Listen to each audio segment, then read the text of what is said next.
Hello student, colloidal solution के chapter में अपन next topic की बात करते हैं, जो अपना इस चैप्टर से लास्ट टॉपिक है और आई थिंक इस क्लास में कंप्लीट हो जाएगा। तो इसमें कुछ टॉपिक रह गए थे जो अपन अब डिस्कस करेंगे। जैसे इससे पहले अपन ने डिस्कस किए थे, जैसे प्यूरिफिकेशन, और उसके बाद में अपन ने डिस्कस की थी इनकी प्रॉपर्टीज। ये अपन ने लास्ट लेक्चर में डिस्कस कर लिए थे। और उससे पहले ऑफलाइन क्लास में अपन ने इनके कुछ मेथड्स थे जो प्रिपरेशन से रिलेटेड थे, वो अपन ने डिस्कस कर लिए थे और इनके टाइप्स डिस्कस कर लिए थे।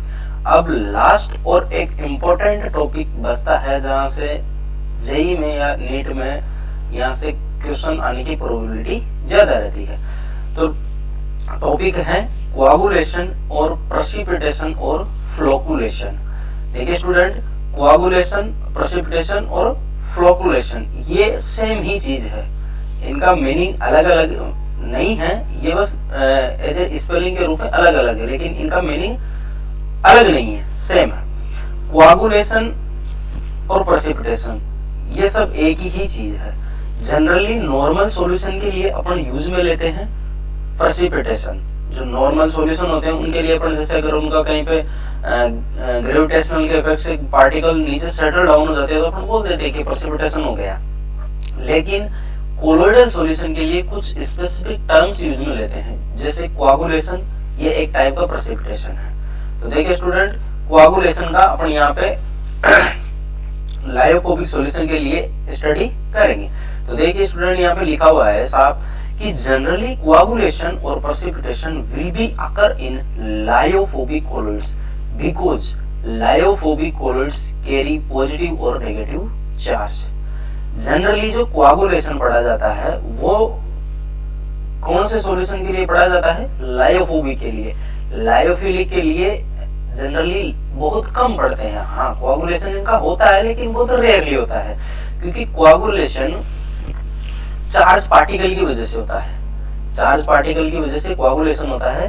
तो अगर अपन लायोफिलिक की बात करें तो लायोफिलिक अपन ने डिस्कस किए थे इनके टाइप्स में कि lyophilic colloids are very stable, और स्टेबल का रीजन भी देखा था, ड्यू टू हाइड्रेशन और सोल्वेशन।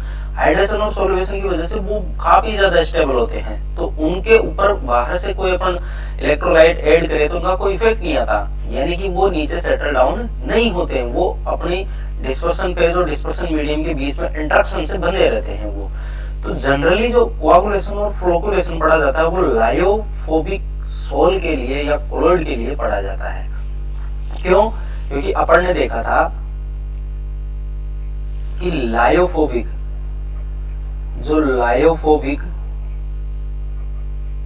कोलोइड्स होते हैं उन पे चार्ज प्रेजेंट रहता है, और चार्ज की वजह से ये क्या करते हैं?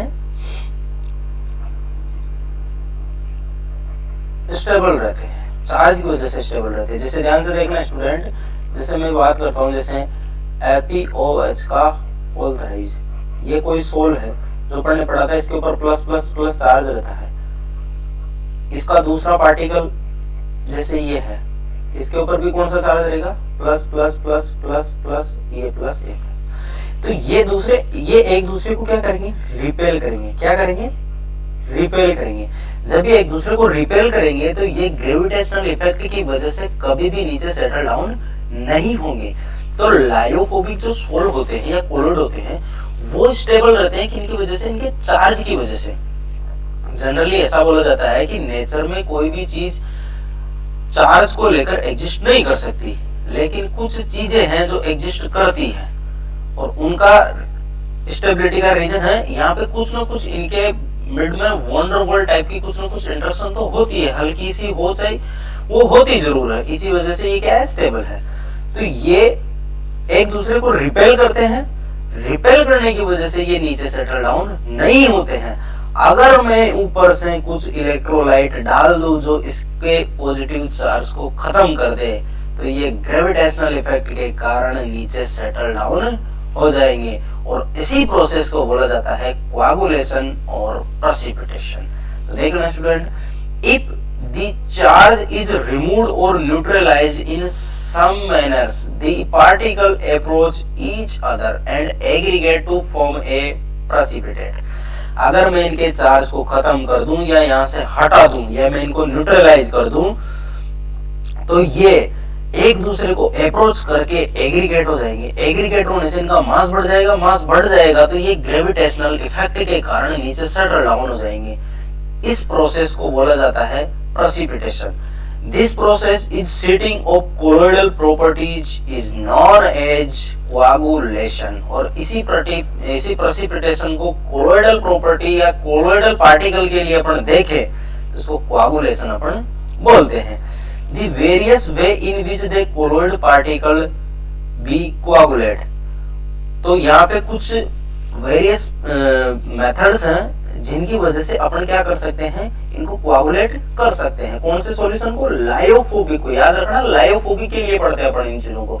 लायोफिलिक में भी होता है जनरली, वो स्पेशल टाइप के सोलवेंट और इलेक्ट्रोलाइट यूज में लेते हैं, वो जनरली हो जाता है, उसमें ज्यादा दिक्कत नहीं आती क्योंकि वो एक स्पेशल टाइप का है, वो ऑलरेडी स्टेबल है, तो उसको अपन को कोआगुलेट करने के लिए कुछ स्पेशल तरीके ही यूज में लेने पड़ते हैं। जबकि यहाँ पे तो अपन थोड़ा सा कुछ ऐड करेंगे तो ये कोआगुलेट हो जाएगा।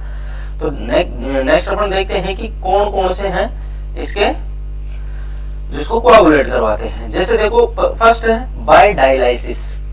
डायलाइसिस, तो डायलाइसिस ध्यान से सुनना है स्टूडेंट, अपन ने लास्ट क्लास में डिस्कस किया था जब इसके प्यूरिफिकेशन पढ़ रहे थे।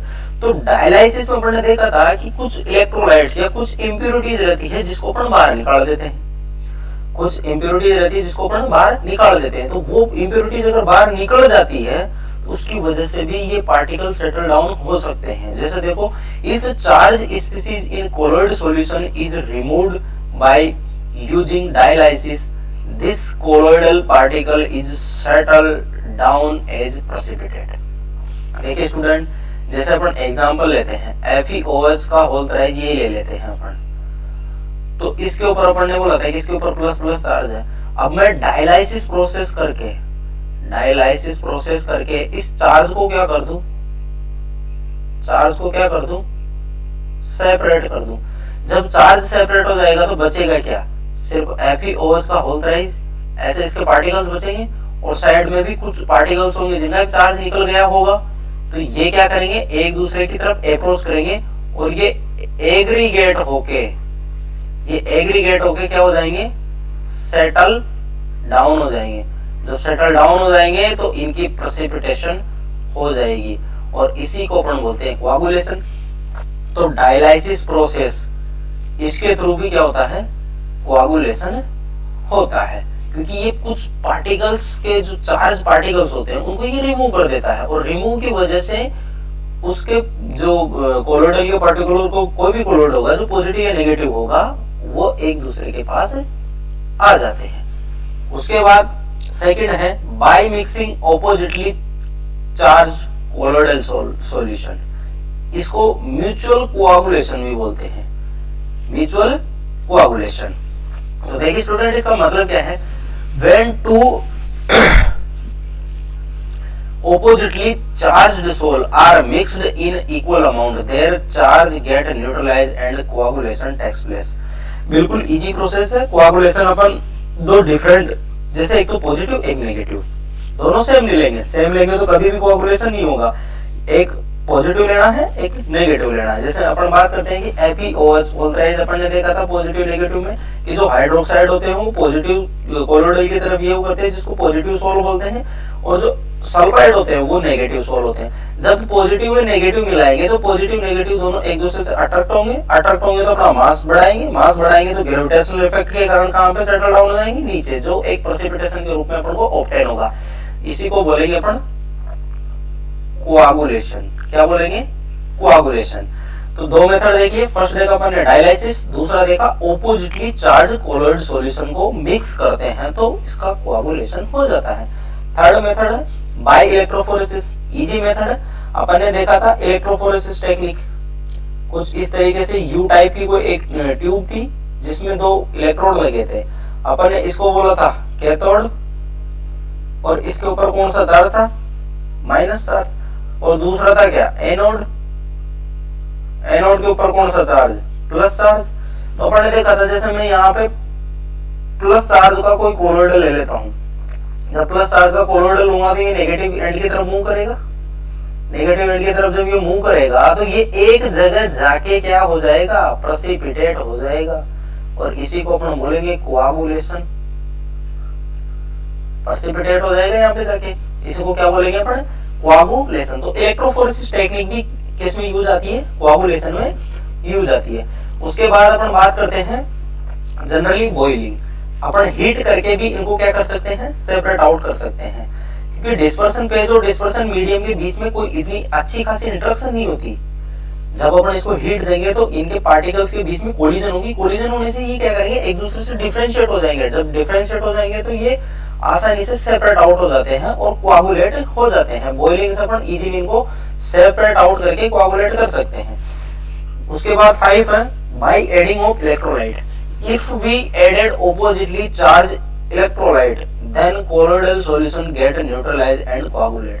देखिए स्टूडेंट, अगर अपन बात करें जैसे FeOH का होल थराइज, इसके ऊपर पॉजिटिव चार्ज रहता है, अब इसको न्यूट्रलाइज करने के लिए अपन को चाहिए नेगेटिव चार्ज। जैसे मैं बात करता हूँ Cl- को मैं लेता हूँ, तो Cl- अगर इसमें डालेंगे या NaCl एक इलेक्ट्रोलाइट इसमें डालते हैं तो ये क्या करेगा, FeOH का होल थराइज ये प्रेसिपिटेट बना लेगा। जब ये प्रेसिपिटेट बना लेगा तो अपन बोलेंगे कि इसका कोआगुलेशन हो चुका है। तो इलेक्ट्रोलाइट ये एज उस टाइप का ही है, ये उस टाइप का ये जो अपन ने पढ़ा था कि दो डिफरेंट ऑपोजिटली चार्ज कोलोइडल को जब मिलाते हैं तो कोआगुलेशन हो जाता है। यहाँ पे डिफरेंट जो प्रॉपर्टी है, सॉरी जो डिफरेंट कोलोइडल है, पॉजिटिव के अलावा जो नेगेटिव वाला वो नहीं लेके अपन ने क्या ले लिया, इलेक्ट्रोलाइट ले लिया।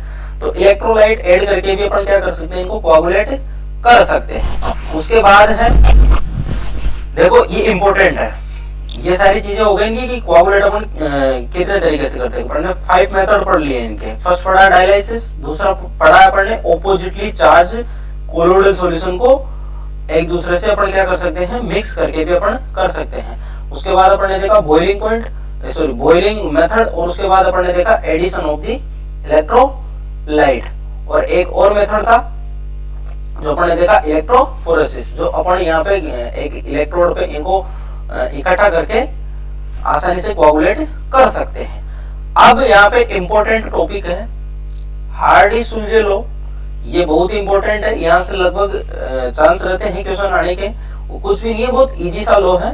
तो देखिए इसका स्टेटमेंट पढ़ते हैं कि ये लॉ क्या बोलता है।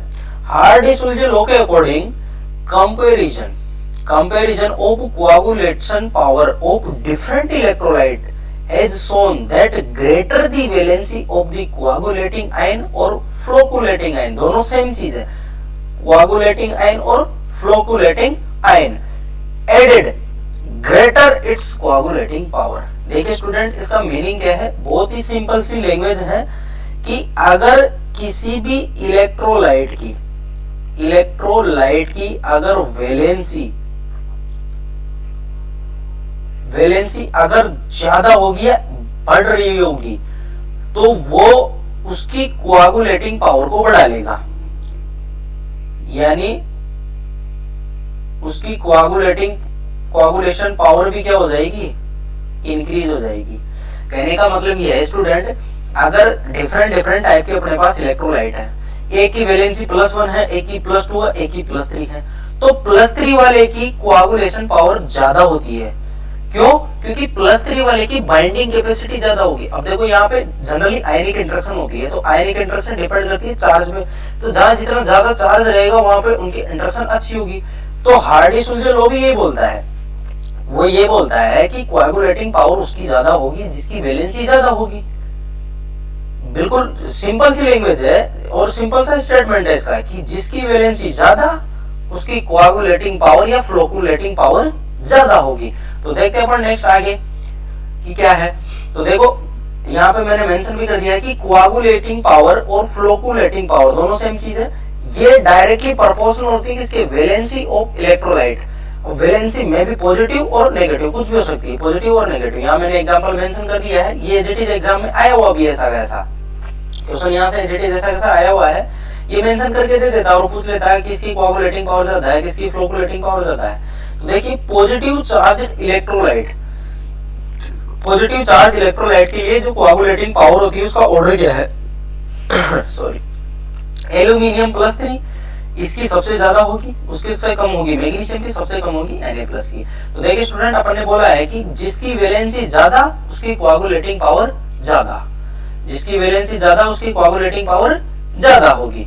सेम ऐसे नेगेटिव के लिए इसकी वैलेंसी -4 है, इसकी -3 है, इसकी -2 है, इसकी -1 है। तो जिसकी वैलेंसी ज्यादा उसकी कोआगुलेटिंग पावर या फ्लोकुलेटिंग पावर ज्यादा। तो ये स्टेटमेंट आपको याद रखना है, हार्डी-शुल्ज़ लॉ के अकॉर्डिंग निकलता है ये कि जिसकी वैलेंसी ज्यादा होगी उसकी कोआगुलेटिंग या फ्लोकुलेटिंग पावर ज्यादा होगी। नेक्स्ट चलते हैं अपन कि कोआगुलेटिंग वैल्यू और फ्लोकुलेशन वैल्यू। देखिए स्टूडेंट ये भी इंपॉर्टेंट चीज है कि ये कोआगुलेटिंग पावर से डिफरेंट कैसे हैं, अलग चीज अलग है लेकिन बताते रिजल्ट सेम निकलते हैं। इनके रिजल्ट सेम निकलने का मतलब है कि किसी एक चीज के लिए यूज में आ रहे हैं, ये किसी पर्टिकुलर एक चीज के लिए यूज में लेते हैं लेकिन इनके मीनिंग्स अलग अलग है। कोआगुलेटिंग वैल्यू और फ्लोकुलेशन वैल्यू ये कोआगुलेटिंग पावर से डिफरेंट अलग है। देखना इसकी ये जो डेफिनेशन है इसी में कुछ न कुछ इसमें वर्ड हैं जो अपन को इंडिकेट करते हैं कि वास्तव में उनसे डिफरेंशिएट है। तो देखना स्टूडेंट दी मिनिमम, यहाँ पे गौर करना, मिनिमम बोल रहा हूं मैं, है ना, दी minimum concentration of electrolyte in millimoles required to bring about the coagulation of 1 liter of the colloid solution in 2 hours is called its coagulation value or flocculation value। देखिए स्टूडेंट इसका मतलब क्या है इसकी मैं सिंपल लैंग्वेज में तुम्हें बताता हूँ कि ये कहना क्या चाह रहा है कि किसी भी इलेक्ट्रोलाइट की मिनिमम अमाउंट मिलीमोल्स में होंगी वो, या जनरली मिलीमोल्स में ही अपन मेजर करते हैं क्योंकि बिल्कुल सर्टेन अमाउंट ऐड करने पे ही कोआगुलेशन हो जाता है। तो इसकी समझना इसके अर्थ को समझना कि मिनिमम कंसंट्रेशन ऑफ इलेक्ट्रोलाइट अपन को मिनिमम लेनी है सबसे, जिससे कि 1 लीटर कोलोइड में 2 घंटे के भीतर भीतर कोआगुलेशन हो जाए। समझना ध्यान से, 1 लीटर कोलोइड में 2 घंटे के अंदर कोआगुलेशन करने के लिए अपन को कितनी मिनिमम अमाउंट ऑफ इलेक्ट्रोलाइट की रिक्वायरमेंट है, वही क्या होती है, कोआगुलेशन वैल्यू और फ्लोकुलेशन वैल्यू। तो देखिए स्टूडेंट कोआगुलेशन पावर और कोआगुलेशन वैल्यू एक दूसरे के रिवर्स होते हैं। वो कैसे होते हैं ध्यान से देखना। देखो जिसकी कोआगुलेशन वैल्यू कम होगी, ध्यान से सुनना, जिसकी कोआगुलेशन वैल्यू कम होगी उसकी कोआगुलेशन पावर ज्यादा होगी। वो कैसे, जैसे देखो तुम्हारे पास 2 इलेक्ट्रोलाइट है, जैसे मैं बात कर लेता हूं, जैसे A और B इलेक्ट्रोलाइट है, मैं बात कर रहा हूं कि ये बिल्कुल कम मात्रा जैसे 0.001 इसकी मोल जो अमाउंट रहती है उसी में ये प्रेसिपिटेशन कर देता है, और B वाला कर रहा है 0.15 मोल से। तो अपन तो वही चाहेंगे ना भाई जो बिल्कुल कम मात्रा में ही अपना क्या कर दे, प्रेसिपिटेशन कर दे। भाई कम मात्रा में प्रेसिपिटेशन करेगा तो इससे क्या है कि खर्चा भी कम आएगा, भाई जो अपना केमिकल है वो वेस्ट नहीं जाएगा। तो केमिकल वेस्ट नहीं जाएगा तो ये कम अमाउंट में ही अपना अच्छा काम कर रहा है, तो अपन ज्यादा क्यों लें, अपन वेस्ट क्यों भेजें इनको। तो कम अमाउंट ही एक अच्छा वर्क कर रही है, तो इसकी पावर ज्यादा तभी तो कर रही है। तो जिसकी कोआगुलेटिंग वैल्यू कम होगी, ध्यान से सुनना, जिसकी कोआगुलेटिंग वैल्यू कम होगी उसकी कोआगुलेटिंग पावर ज्यादा होगी, उसकी कोआगुलेटिंग पावर ज्यादा होगी। या अपन बात करें कि फ्लोकुलेशन वैल्यू अगर इनकी कम होगी तो इनकी कोआगुलेशन पावर ज्यादा होगी। अब देखो बी वाला कितना यूज में आ रहा था, 0.15 मोल, इसकी अमाउंट ज्यादा है, मींस इसकी वैल्यू ज्यादा है, लेकिन ये इसके बराबर पावरफुल नहीं है। अगर इसके बराबर पावरफुल होता तो बहुत कम मात्रा में ही कोआगुलेट कर देता ना, जबकि नहीं किया ये, इसमें अपन को ज्यादा ऐड करना पड़ा है ना, तब जाके ये कोआगुलेट करा है इसको, जबकि ये ए वाला 0.001 मोल में ही कोआगुलेट कर दिया, तो इसकी पावर ज्यादा है। मतलब ये अपने कम अमाउंट में ही एक अच्छा काम कर गया, ये कोआगुलेट कर गया।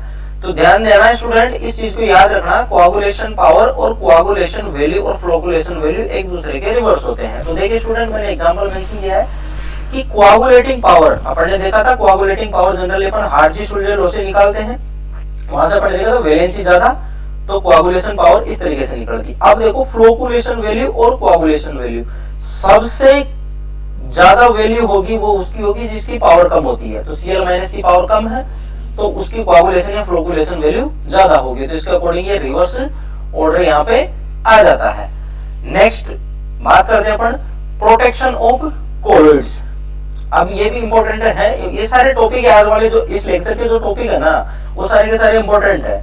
यहाँ से पक्का 100% एक क्वेश्चन आता है, कोई सा भी एग्जाम ले लो, यहाँ से प्रोटेक्शन पावर से ले लो या फिर हार्ट टिश्यू लॉ से ले लो या फिर कोई और टॉपिक इनसे जो बनते हैं गोल्डन नंबर है वहां से क्वेश्चन पक्का आता है।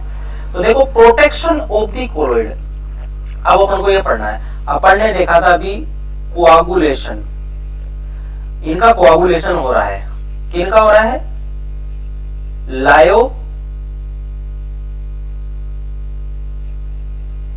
का। लायोफोबिक का क्या हो रहा है, कोआगुलेशन हो रहा है। तो इसको प्रिवेंट करना अपन को, मींस इसको रोकना है। इसको क्या करना है, रोकना है। तो इसको रोकने के तरीके अपने पास कुछ लिमिट ही है जिससे अपन उनको रोक सकते हैं। भाई देखो लायोफोबिक सोल है, वैसे ही ये स्टेबल नहीं होता, स्टेबल नहीं होता तो इसके लिए अपन को जरूरी है कि कुछ न कुछ ट्रीटमेंट करें कि इसको भाई अपन को सेटल डाउन ही होने देना नीचे, वरना ये सेटल डाउन हो गया तो इसको वापस उस कंडीशन में लाना बहुत मुश्किल होता है। तो इसलिए अपन क्या करते हैं कि लायोफोबिक के ऊपर कुछ ऐसे ट्रीटमेंट करते हैं जिनकी वजह से वो स्टेबल रहते हैं। तो देखिए स्टूडेंट, यहाँ पे पहले कुछ स्टेटमेंट है जिनको पढ़ लेते हैं, फिर बाद में अपन इनका मीनिंग जानेंगे। Protection of the colloid, lyophilic sols show greater stability than lyophobic sols. ये अपन ने पहले डिस्कस कर लिया था कि लायोफिलिक ग्रेटर स्टेबिलिटी रखते हैं किसकी तुलना में, लायोफोबिक सोल्स की तुलना में। और उसका रीजन क्या था, सोल्वेशन और हाइड्रेशन हो जाता है। तो यहाँ लिखा हुआ है ड्यू टू सोल्वेशन और hydration of particles by the dispersion medium, lyophobic sols are easily coagulate by adding electrolyte, so its protection will be must. ये इंपॉर्टेंट है चीज कि लायोफोबिक जो सोल होते हैं वो इजीली कोआगुलेट हो जाते हैं और जनरली इलेक्ट्रोलाइट जैसे ही ऐड करते हैं तो कोआगुलेट हो जाते हैं। तो इनका प्रोटेक्शन बहुत ही मस्ट है, इन्हीं का करते हैं अपन protection. The lyophilic sols particles form a protective layers around the lyophobic colloidal particles, thus protecting them from electrolyte. Such lyophilic colloids are known as protective colloids. देखिए स्टूडेंट, यहाँ पे लिखा है कि लायोफिलिक के जो पार्टिकल होते हैं, लायोफिलिक के जो पार्टिकल होते हैं या लायोफिलिक सोल्स के जो कोलोइडल्स के जो पार्टिकल हैं, उनको अपन क्या करते हैं, लायोफोबिक के साथ मिक्स कर देते हैं। अब लायोफिलिक वाले क्या करते हैं, लायोफोबिक के अराउंड जाके लेयर बना लेते हैं। अब जब लायोफोबिक के अराउंड लेयर बन जाएगी तो ये अब बाहर के इलेक्ट्रोलाइट से अफेक्ट नहीं होंगे। जैसे देखना अपन बात करते हैं जैसे FeOH का होल थ्राइस, ये बात करते हैं अपन, तो ये एक पॉजिटिव सोल है। अगर मैं इसमें बाहर से इलेक्ट्रोलाइट डाल देता हूं तो ये कोआगुलेट हो जाता है इजीली, जनरली ये कोआगुलेट हो जाता है। तो अपन करते क्या है, इसके ऊपर लेयर लिया हो आप, इस पॉजिटिव चार्ज के ऊपर क्या लिया हो, लेयर लिया हो। और लेयर किनकी लाते हैं अपन, लायोफिलिक की। अब लायोफिलिक की जब इसके ऊपर कोटिंग हो गई, लेयर आ गई, अब बाहर से आप इलेक्ट्रोलाइट डाल दो, बाहर से आप क्या डाल दो, इलेक्ट्रोलाइट डाल दो, इस पे अफेक्ट नहीं होगा। और जब अफेक्ट नहीं होगा तो इसका कोआगुलेशन नहीं होगा।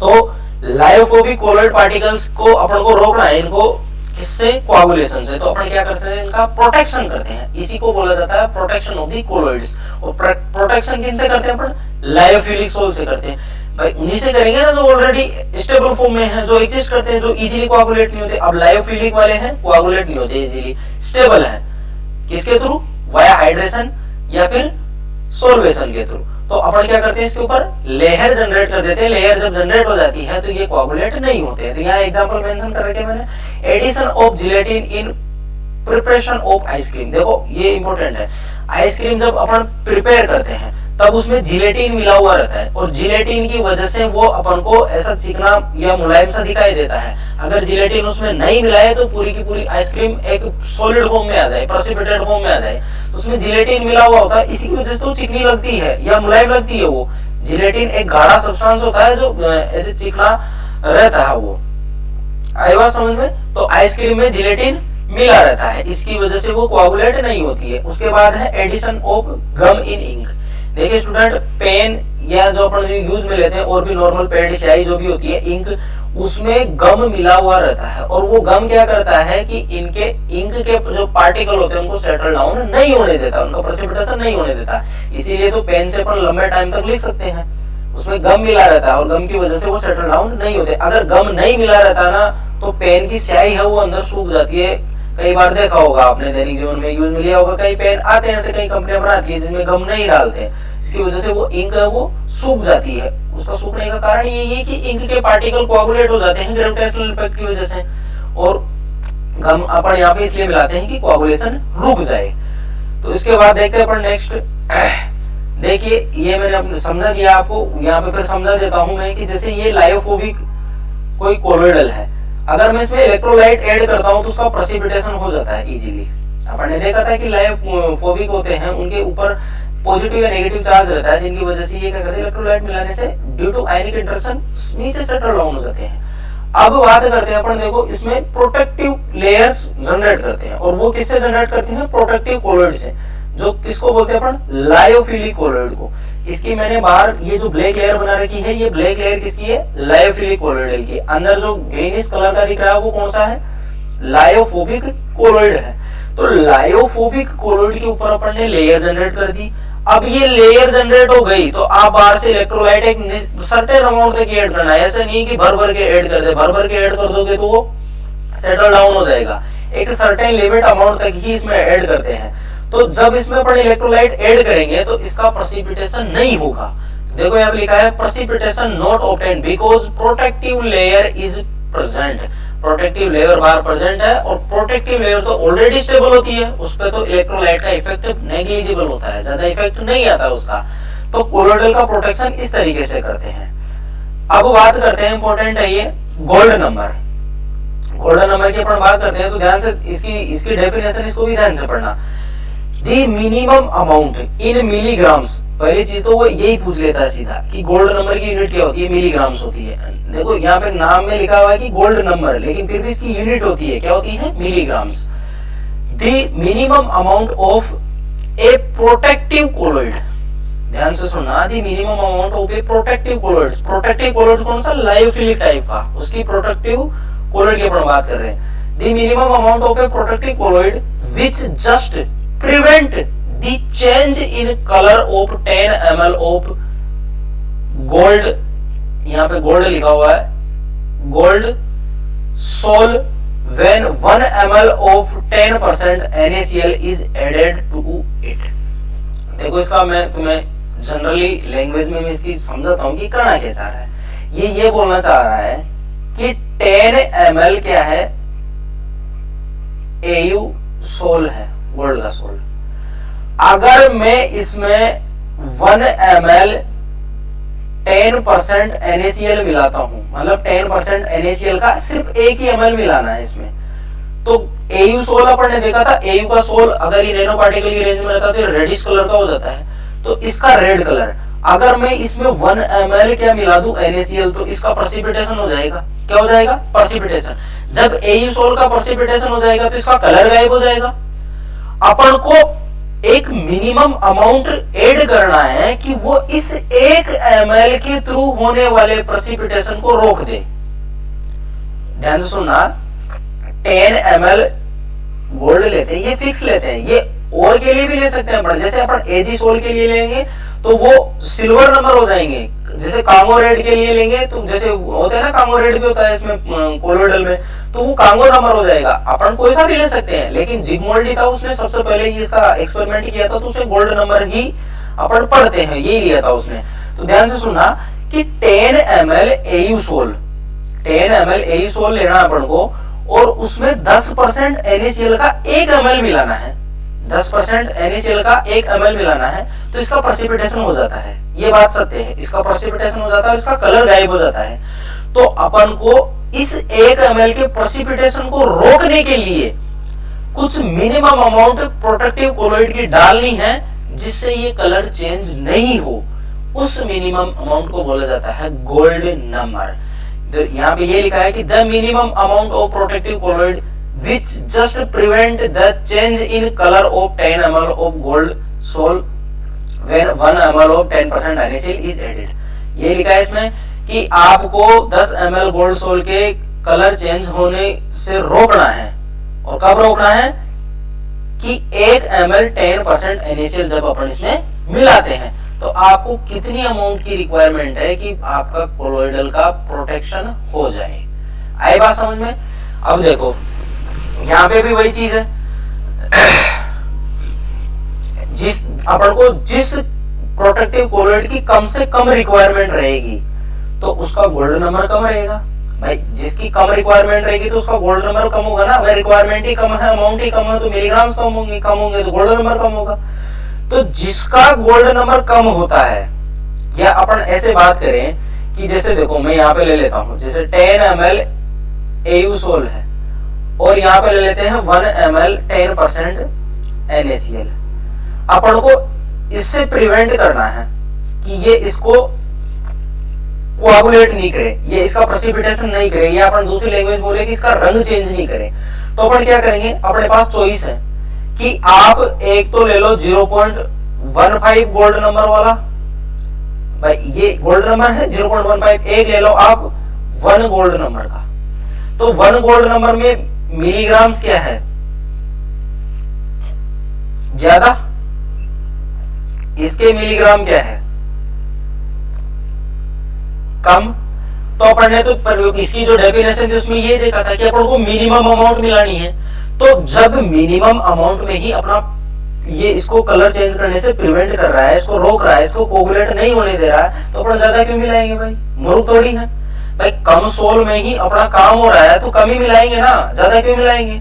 ज्यादा मिलाएंगे तो इनसे अपना एक तो केमिकल वेस्ट होगा और इससे एक्सपेंसिव भी चीजें बहुत होगी।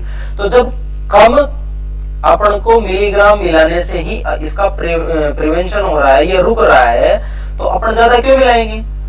तो बात वही हुई कि जिसका गोल्ड नंबर कम होगा, जिसका गोल्ड नंबर कम होगा वो अच्छे से प्रोटेक्शन कर लेगा, मींस उसकी प्रोटेक्टिव पावर अच्छी होगी। ध्यान से सुना, जिसका गोल्ड नंबर कम होगा उसकी प्रोटेक्शन पावर अच्छी होगी, क्योंकि वो कम मात्रा में ही वो काम किए जा रहा है जो ज्यादा मात्रा में गोल्ड नंबर वाला करता है। तो अपन कम ही मिलाएंगे। तो कम गोल्ड नंबर होने का मतलब है उसकी प्रोटेक्टिव पावर क्या है, अच्छी है। और जिसका गोल्ड नंबर कम होगा उसकी कोआगुलेटिंग या फ्लोकुलेशन वैल्यू भी कम होगी, क्योंकि अपन ने देखा था प्रोटेक्टिव पावर या कोआगुलेटिंग पावर होती है, वो अपन ने लास्ट में देखा था कि कोआगुलेटिंग वैल्यू और फ्लोकुलेटिंग वैल्यू के भी क्या होती है, रिवर्स होती है। ये दोनों ही देखो, इनकी परिभाषा में देखना मिनिमम अमाउंट की रिक्वायरमेंट रहती है, इसमें भी मिनिमम अमाउंट की क्या रहती है, रिक्वायरमेंट रहती है। तो ये दोनों एक ही चीज है, ये दोनों डायरेक्टली प्रोपोर्शनल दिख रही है और होना भी चाहिए। तो प्रोटेक्टिव पावर होती है वो क्या होती है, 1 अपॉन गोल्ड नंबर की क्या होती है, इनवर्सली होती है। और क्यों होती है, मैंने बताया अभी कि जब अपना प्रिवेंशन कम मात्रा में ही हो रहा है तो अपन ज्यादा वाला क्यों यूज में ले, कम में ही वो काम कर देता है जो ज्यादा वाला करता है। तो ज्यादा वाला क्यों ज्यादा वाला अपन यूज में क्यों लेंगे, अपन कम वाला लेंगे ना। एक तो उसकी अमाउंट भी कम लग रही है और उसमें एक्सपेंसिव भी वो नहीं है। तो देखो यहाँ पे मैंने कुछ मेंशन कर रखा है, जिलेटिन है, ये सबसे बेस्ट प्रोटेक्टिव पावर वाला है, मींस इसका गोल्ड नंबर देखो सबसे कम है 0.005। ये पूछा जाता है एग्जाम में, ये दे देता है, गोल्ड नंबर दे देता है और ये मेंशन करके दे देता है, फिर पूछता है कि किसकी प्रोटेक्टिव पावर अच्छी है। तो जिसका गोल्ड नंबर कम होगा उसकी प्रोटेक्टिव पावर अच्छी होगी। आई बात समझ में। यहाँ पे देखो डेक्स्ट्रीन, ये पॉलीमर टाइप के कंपाउंड होते हैं, लार्जर कंपाउंड होते हैं। तो इनकी अगर बात करें कि गोल्ड नंबर क्या, तो इसको देखो 125, 125, तो ये तो बहुत ज्यादा हो गई। तो ये देखो बेड प्रोटेक्टिव पावर है, मतलब आप इसकी भर भर के अमाउंट डालोगे ना तब जाके ये प्रिवेंट करेगा उसको, तब जाके उसके कलर चेंज होने से रोकेगा। और देखो ये 0.005 में ही कर दिया है, तो जब कम में ही कर रहा है तो अपन यही लेंगे ना, इसीलिए तो इसको बोलते हैं बेस्ट प्रोटेक्टिव पावर है। और इसके लिए अपन बोलते हैं कि बेड प्रोटेक्टिव पावर होता है, इनको यूज में नहीं लेते। ये कुछ एग्जांपल दे रखे हैं, जैसे जिलेटिन है, गम है, स्टार्च है, डेक्स्ट्रीन है, तो इनके कुछ एग्जांपल है और इनके गोल्ड नंबर भी मैंने मेंशन कर रखे हैं। तो इनसे अपन आसानी से डिफाइन कर सकते हैं कि कौन सा कोलोइडल एक अच्छा प्रोटेक्टिव पावर रखता है और कौन सा एक बेड प्रोटेक्टिव पावर रखता है। उसके बाद लास्ट में कुछ डिफरेंट टाइप का टॉपिक है, ये कि इमल्सन, इसको सेपरेटली दे रखा है। ये कोलोइडल का टाइप अपन ने पढ़ा था, तो इसको भी अपन डिस्कस कर लेते हैं। If dispersion medium and disperse phase is liquid then colloid is called emulsion. देखो इसमें कुछ खास बात ये है कि डिस्पर्सन मीडियम भी लिक्विड होता है, डिस्पर्सन फेज भी क्या होती है इसमें लिक्विड होती है, ठीक है। दोनों लिक्विड होंगे तो उस प्रकार के कोलोइडल को अपन बोलेंगे इमल्सन की। एचटी सीधा भी पूछ लेता है एग्जाम में कि अगर लिक्विड डिस्पर्सन फेज और डिस्पर्स मीडियम जो दोनों लिक्विड हो जाए तो उस टाइप के कोलोइडल को अपन क्या बोलेंगे, उसको इमल्सन बोलते हैं। उसके बाद देखो these two liquids are generally immiscible. ये लगभग सभी केसेस में ये होता है। इमिसिबल का मतलब होता है do not mixed to each other. इनको अपन एक दूसरे में मिक्स नहीं करते, उनको बोलते हैं इमिसिबल। देखो स्टूडेंट, मैं यहाँ पे कुछ टर्म्स बता रहा हूं आपको, उनको ध्यान से सुनना। एक तो होती है इमिसिबल, एक होती है डिजोल्यूशन। ध्यान से सुनना, एक डिजोल्यूशन या डिजोल्वेबल और एक होता है इमिसिबल। तो डिजोल्यूशन का मतलब होता है किसी सॉलिड को लिक्विड में डिजोल्व करना, उसको बोलते हैं डिजोल्यूशन। और इमिसिबल का मतलब होता है लिक्विड को लिक्विड में घोलना या मिसिबल करना। लिक्विड को लिक्विड में घोलते हैं तो उसको मिसिबल बोला जाता है। अगर लिक्विड में नहीं घुल रहा तो उसको इमिसिबल बोला जाता है। लेकिन सॉलिड और लिक्विड का अगर कॉम्बिनेशन है तो वहां पर अपन यूज में लेते हैं डिजोल्वेशन या डिजोल्यूशन। आई बात समझ में? कुछ टर्म्स हैं जो इक्विलिब्रियम से रिलेटेड है, ये ध्यान में रखना चाहिए। तो इसमें लिखा हुआ है कि these two liquids are generally immiscible, so some emulsifier agents are used to prepare of emulsion because emulsifier agents are stabilized to the both dispersion medium and dispersion phase। देखिए स्टूडेंट, ये जो इमिसिबल जो liquids होते हैं ये generally stable नहीं होते हैं, तो अपन क्या करते हैं, कुछ इमल्सिफायर एजेंट यहाँ पे यूज में लेते हैं। क्या लेते हैं? कुछ इमल्सिफायर एजेंट यूज में लेते हैं जो क्या करते हैं, डिस्पर्सन फेज और डिस्पर्सन मीडियम दोनों को स्टेबलाइज कर देते हैं। वो दोनों को स्टेबलाइज कर देते हैं। उसमें कुछ खास वजह रहती है जो अपन अभी आगे देखेंगे, एग्जाम्पल लेके देखेंगे और उसका प्रैक्टिकल तुम डेली लाइफ में भी कर सकते हो। तो यहाँ पे two types of emulsion, generally emulsion के टू टाइप्स होते हैं। फर्स्ट अपन बात करते हैं ऑयल इन वाटर और दूसरा है वाटर इन ऑयल। फर्स्ट की बात करें, ऑयल इन वाटर का मतलब होता है कि वाटर तो अपना क्या है, मीडियम है, और ऑयल क्या है, उसकी फेज है। इसमें ये लेस अमाउंट में रहता है, ये किस में रहता है, लेस, और ये किस में रहता है, लार्जर अमाउंट में। और अगर अपन इसमें बात करें वाटर की तो ये इसमें लेस अमाउंट में रहता है और ऑयल क्या रहता है, इसमें लार्जर अमाउंट में रहता है। तो इसको ऐसे भी दर्शाते हैं, ऑयल इन वाटर, इसको दर्शाते हैं वाटर इन ऑयल। तो इसके एग्जांपल है, जैसे ऑयल इन वाटर का एग्जांपल है मिल्क, क्रीम है, और वाटर इन ऑयल का एग्जांपल है जैसे बटर। ये सीधा एग्जांपल भी पूछ लेता है, ऑयल इन वाटर का क्या है, वाटर इन ऑयल का क्या है। तो ये ध्यान में रखना, ऑयल इन वाटर मतलब वाटर तो ज्यादा मात्रा में रहता है, ऑयल कम मात्रा में रहता है। मिल्क और क्रीम इसके एग्जांपल है। और जिसमें ऑयल ज्यादा रहे, बटर होते हैं, वैसे ही रहता है, दिखता है बटर है, उनमें ऑयल्स ज्यादा रहते हैं। उसके बाद देखते हैं अपन, ये मैंने एग्जांपल ले रखा है, देखो milk is emulsion of oil in water. Milk क्या है, ऑयल इन वाटर है, तो वाटर में ऑयल घुलता नहीं है, तो ये कैसे घुला हुआ है, तो देखो यहाँ पे कुछ लिखा हुआ है, it's emulsifier agent is casein. ये देखो, ये याद रखना है, केसिन। केसिन क्या है, केसिन एक प्रोटीन है। क्या है केसिन, प्रोटीन। और इस प्रोटीन में खास बात ये पाई जाती है, इसके दो सिरे होते हैं, एक सिरा तो घुला रहता है ऑयल में और दूसरा सिरा घुला रहता है वाटर में, जिसकी वजह से ये ऑयल और वाटर को बांधे रखता है, ये इसको स्टेबल करता है, ये इसको जाने नहीं देता है। इसीलिए तो मिल्क में ऑयल दिखता नहीं है, अपन को ऐसे दिखता नहीं है ना कि सेपरेट, मतलब डिफरेंट। जैसे अपन नॉर्मली वाटर और ऑयल को देखे तो वो सेपरेट दिख जाते हैं। मैंने यहाँ पे दे भी रखा है, एक एग्जाम्पल है, जैसे यहाँ से समझ में आ जाएगा। जैसे देखो ऑयल और वाटर है, ये इनसोल्यूबल रहते हैं एक दूसरे में। ये अपन देखते हैं ऑयल वाटर में नहीं घुलता है, क्योंकि ऑयल होते हैं इसमें लार्जर कार्बन की संख्या होती है, लार्जर कार्बन के इसमें फैटी एसिड होते हैं, जिनकी वजह से ये वाटर के साथ इंटरेक्शन नहीं कर पाते हैं, तो ये एक दूसरे में सोल्यूबल नहीं होते। अगर मैं इसमें सोप या डिटर्जेंट ऐड कर देता हूँ तो ये सोल्यूबल हो जाते हैं। ये सोल्यूबल क्यों हो जाते हैं, देखो मैंने यहाँ पे मेंशन किया था, अपन ने मिसेल्स पढ़ी थी जब देखा था कि ये जो सोप के पार्टिकल्स होते हैं या सोप के जो मॉलिक्यूल्स होते हैं वो लार्जर हाइड्रोकार्बन्स के मॉलिक्यूल्स होते हैं। उसके मैंने दो सिरे बताए थे, एक तो हेड पार्ट और एक टेल पार्ट। हेड पार्ट को अपन बोल रहे थे पोलर, ये होता है पोलर और ये होता है नॉन पोलर। और वाटर किस कैटेगरी का होता है? पोलर। तो पोलर पोलर को बोलता है, नॉन पोलर नॉन पोलर को बोलता है। लाइक डिसॉल्व लाइक का कॉन्सेप्ट तो हर जगह लगता है कि समान समान को बोलता है। तो पोलर पोलर में ही बोलेगा, नॉन पोलर पोलर में नहीं बोलेगा।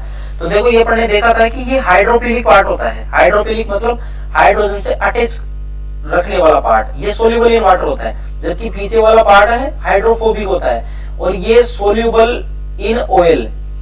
ये हाइड्रोफोबिक है ना, वाटर में नहीं होगा, ऑयल में सोल्यूबल होगा। तो देखो जो पीछे वाला पार्ट है ये ऊपर की साइड देखो यहाँ पे ऑयल में घुला हुआ है और नीचे वाला पार्ट है ये किस में घुला हुआ? वाटर में। तो ये ऑयल और वाटर को दोनों को क्या कर देगा? सेपरेट कर देगा। आप ये एक्सपेरिमेंट घर पे भी कर सकते हो, ये कोई बड़ा एक्सपेरिमेंट नहीं है, आप करके देख लेना, ये घुल जाते हैं। आप थोड़ा सा डिटर्जेंट लेना, एक गिलास में नीचे पहले तो पानी ले लेना, उसके ऊपर ऑयल डालना और फिर उसमें डिटर्जेंट डाल देना और उसको अच्छे से सेक करना।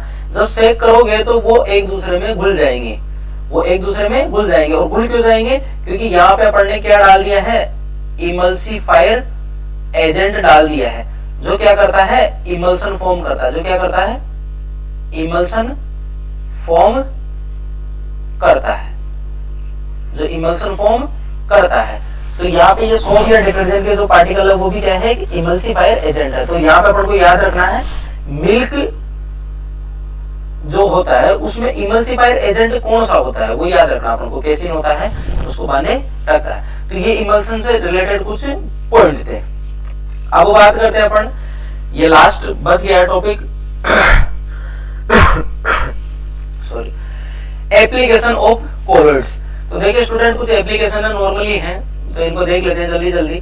Blue colour of the sky, sky का जो ब्लू कलर दिखाई देता है वो दिखाई देता है ड्यू टू टिंडल इफेक्ट्स, और वो होता है लाइट स्कैटरिंग। अपन ने देखा था टिंडल इफेक्ट, अपन ने डिटेल में पढ़ा था कि लाइट की स्कैटरिंग होती है तभी ये शो होता है। तो एक्चुअल में होता है कि अपने एनवायरनमेंट में बहुत से पार्टिकल हैं, जब ऊपर से सूर्य की या सन की जो रेडिएशन आती है वो क्या करती है? उन पार्टिकल से स्कैटर्ड होती है और स्कैटर्ड होकर वो उस रेंज की वेवलेंथ निकालती है जो अपन को ऊपर दिखाई दे रही है। जो ब्लू कलर है स्काई का उसी रेंज की निकालती है। अगर हो सकता है वो पार्टिकल की अलग रेंज की निकालती तो आज अपन को स्काई अलग कलर का दिखता, हो सकता है अगर रेड का निकालती तो रेड का दिखता। तो कुछ ये टिंडल इफेक्ट की वजह से था। उसके बाद है colour of sunset and sunrise, ये भी टिंडल इफेक्ट का है। भाई सन जो राइज होता है या सनसेट होता है उस टाइम पे रेडिएशन डिफरेंट होती है, टोटली डिफरेंट होती है। उस टाइम पे रेडिएशन जब पार्टिकल के साथ स्कैटर्ड होती है तो वो अपन को कुछ रेडिश रेडिश टाइप की दिखती है, तो वो सब टिंडल इफेक्ट की वजह से था। उसके बाद है कोमेट टेल। कोमेट टेल इसको बोलते हैं धूमकेतु तारा, धूमकेतु तारे की पूंछ। जनरली आपने देखा होगा स्काई में कभी धूमकेतु तारे की पूंछ वो चमकीली दिखाई देती है, और उसका चमकीली दिखाई देने का कारण क्या है? टिंडल कोण या टिंडल इफेक्ट। देखिए स्टूडेंट, धूमकेतु जो तारा है, कोमेट टेल है, उसकी जो पूंछ होती है उस पूंछ में से या उस टेल में से इसके कुछ पार्टिकल्स क्या रहते हैं, जैसे जैसे आगे बढ़ता है तो पीछे पीछे पार्टिकल्स कुछ छूट जाते हैं। अब जब पार्टिकल छूट जाते हैं तो इसी कोमेट या इसकी तारे की जो रेडिएशन निकलती है उनकी वजह से वहां पे स्कैटरिंग होना स्टार्ट हो जाती है। जब स्कैटरिंग होती है तो वो अपन को दिखाई देती है एज ए टिंडल कोण या टिंडल इफेक्ट के रूप में। अपन को ऐसा कैसा दिखाई देता, तभी तो बोलते हैं कि वो देखो वहां से धूमकेतु जा रहा है, दिख जाता है वो। तो वो किसकी वजह से? टिंडल इफेक्ट की वजह से। दूसरा है फॉर्मेशन ऑफ डेल्टा। देखिए स्टूडेंट, डेल्टा क्या होते हैं ध्यान से समझना। जैसे ये कोई रिवर है और यहाँ पे अपना ये क्या है? यहाँ पे समुद्र है। तो इसमें अपन को पता समुद्र में पूरा जल खारा रहता है। खारा रहने का रीजन क्या है? कि यहाँ पे Na+Cl- मैग्नीशियम, इनकी वजह से ये वाटर कौन सा है? खारा या सोल्टी वाटर है। तो यहाँ से रिवर में से जब पानी आता है तो पानी जब इसमें मिक्स होता है, जिस जगह पे ये मिलता है, मीट करता है या मिलता है जिस जगह पे, उस जगह पे ये जो सोल्ट पड़े हैं, ये सोल्ट क्या करते हैं? मिट्टी में बह के आए हुए क्ले या सैंड के पार्टिकल, इनको क्या कर देते? ये देखो सैंड और क्ले पढ़ने देखा था, ये कोलोइडल के क्या है? टाइप्स है। ये कोलोइडल है स्पेशल टाइप के। तो ये देखो यहाँ पे पड़े क्या है? इलेक्ट्रोलाइट। तो ये इनके ऊपर जमा हो जाते हैं और जब नदी जब इसमें मिलती है तो यहाँ पे डेल्टा फॉर्मेशन हो जाते हैं। ऐसे मतलब इसके जनरली अपन नॉर्मल लैंग्वेज में बोले थे ये टीले की आकृति का हो जाता है, जैसे दिखते हैं ना नॉर्मल, तो ऐसे दिख जाते हैं। और ये क्यों होता है, यहाँ पर क्या होता है, कोलोइडल का कोआगुलेशन हो जाता है, कोलोइडल जम जाता है, प्रेसिपिटेशन आ जाता है उसका, जो डेल्टा के रूप में अपन को दिखाई देता है। तो देखो, river water meet the sea water, then salt of sea coagulate the clay and sand particles. तो आई बात समझ में। तो फॉर्मेशन ऑफ डेल्टा किसका एग्जांपल है, कोलोइडल का। कोलोइड्स एज फूड, फूड के रूप में रहते हैं, मिल्क है, क्रीम है, फ्रूटी जूस है, बटर है, ये सब क्या कोलोइड है। मेडिसिन, ये इंपॉर्टेंट है। एंटीबॉडी सोल, ये कालाजार जो बीमारी होती है, ये शायद आई थिंक बैक्टीरिया से होती है, शायद बैक्टीरिया से, बायोलॉजी में पढ़ते हो तुम, बैक्टीरिया से होने वाली है शायद, बुखार होती है, ये फीवर है कालाजार, जिसमें एंटीमनी सोल काम में लेते हैं अपन। Milk of magnesia, magnesium hydroxide, इसका सोल अपन यूज लेते हैं एंटा एसिड, मतलब अगर किसी के एसिडिटी हो रही है तो एसिडिटी को ये कम करता है, क्योंकि ये ऑलरेडी बेस है ना, तो बेस इसमें जब डालते हैं तो ये एसिड की कंसंट्रेशन को कम कर देता है। तो ये मिल्क ऑफ मैग्नीशिया एक मेडिसिन के रूप में आता है, जो क्या है, कोलोइडल सोल है। Sulphur sol use in plants pathogens, जो प्लांट में रोग जनक होते हैं, जो प्लांट में रोग उत्पन्न करते हैं, उनके लिए सल्फर सोल यूज में लेते हैं, जो क्या कर देता है, उन पैथोजेंस को क्या कर देता है, किल कर देता है। तो ये कुछ एप्लीकेशंस थे जो अपन ने डिस्कस कर लिए हैं। ये यहाँ पे अपना सरफेस केमिस्ट्री का चैप्टर कंप्लीट होता है। मैंने इसमें सारी चीजें 1 बाय 1 डिस्कस कर ली हैं। अब अपन नेक्स्ट चैप्टर है जो इलेक्ट्रोकेमिस्ट्री का है वो स्टार्ट करेंगे। तब तक के लिए थैंक यू।